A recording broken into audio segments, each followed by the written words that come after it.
When you think about tutorials, you might imagine pop-ups, long text boxes, or a boring how to play screen. But some of the best games teach you how to play without a single line of text. They use the level itself as the teacher. A great example is the first level of Super Mario Bros. The placement of the Goomba, the power-up block, and the pit is no accident.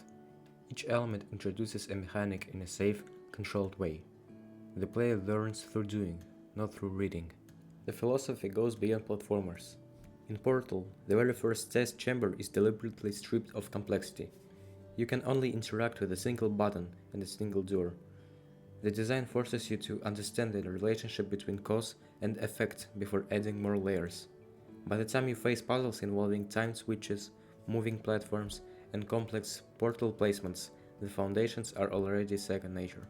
This approach is called implicit teaching. It's all about designing spaces that naturally guide the player toward the right action. For example, a brightly lit doorway might suggest where to go next. A low ledge with a coin on top encourages the player to try jumping. A locked door tells them they need a key, without a word being said. Another underrated tool for teaching is the environment's emotional tone.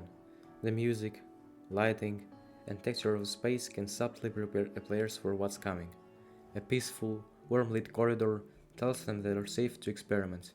A dark, tense, narrow hallway warns them of a danger ahead, encouraging caution and observation. These mood cues can work in harmony with your mechanics to create deeper learning experiences. The key to mastering this is intentional placement. Every enemy, obstacle, and reward should be there for a reason. Early levels should be playgrounds where players experiment and fail safely. As they progress, the game can remove those training wheels, introducing more complex challenges. You also want to use visual language consistently. If green lights mean safe and red lights mean danger, stick to that rule throughout the game. This builds trust between the player and the game world. Consistency also applies to how you reward exploration. If players discover that hidden paths always contain useful items, they'll naturally seek them out without needing a pop-up prompt. But if rewards are inconsistent or meaningless, you risk teaching them the opposite, that exploration isn't worth the effort. This is where good level design overlaps with player psychology. And remember, players are smart.